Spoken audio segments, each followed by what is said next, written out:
Migration is a human right.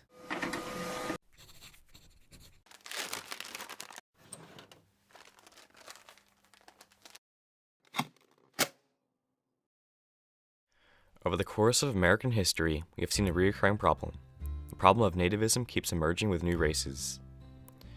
Nativism is the belief that a citizen is entitled to their homeland and a fear that immigrants will take control of their society.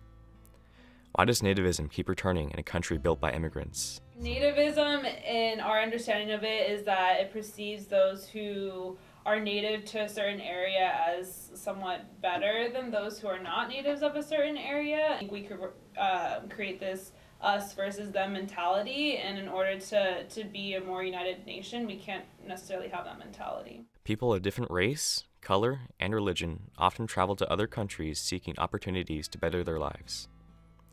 On the bright side, people coming to America provide a stronger economy and more diversity. But with more people entering the country, there's a greater competition for work and the need to expand our living space. The topic of immigration has been in debate since the very founding of our nation.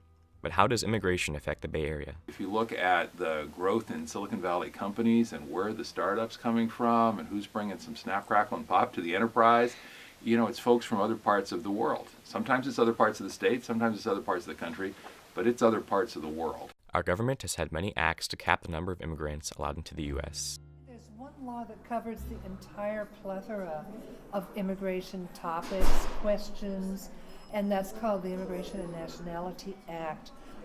New laws are put in place to add to that act, and they come along every few years, and they make immigration law more interesting.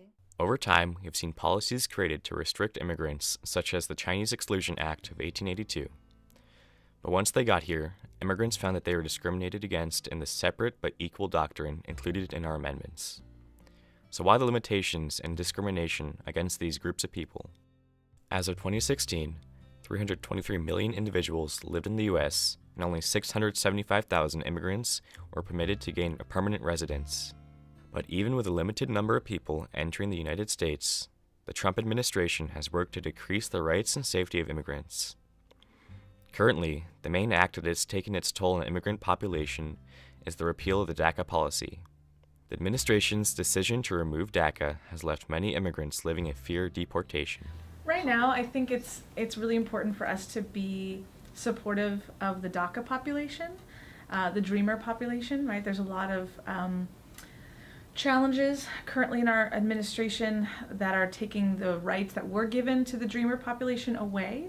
And I feel like they're being blamed for something they had no control over. DACA, the Deferred Action for Childhood Arrivals, was a program created by Obama to give illegal child immigrants relief from their hardships of their own nations.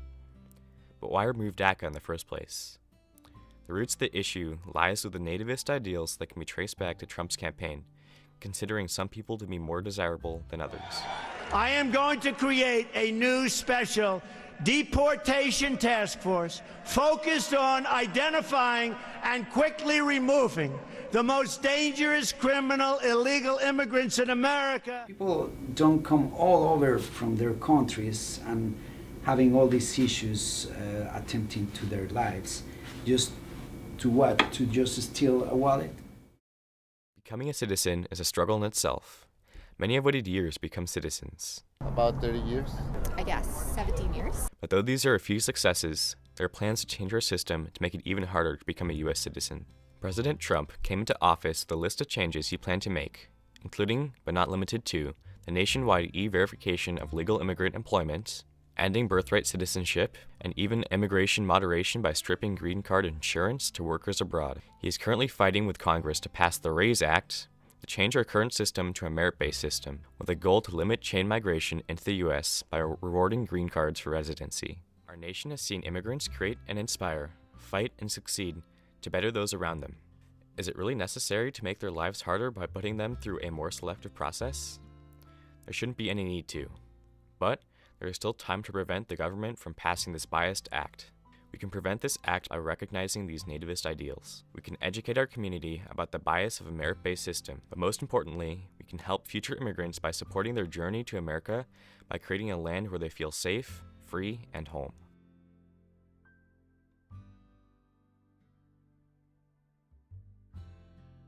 I didn't like when people told me you don't look like a regular Mexican, which I didn't understand, and actually they were giving me a compliment, and I took it like, no, that is not a compliment, that's the opposite, right?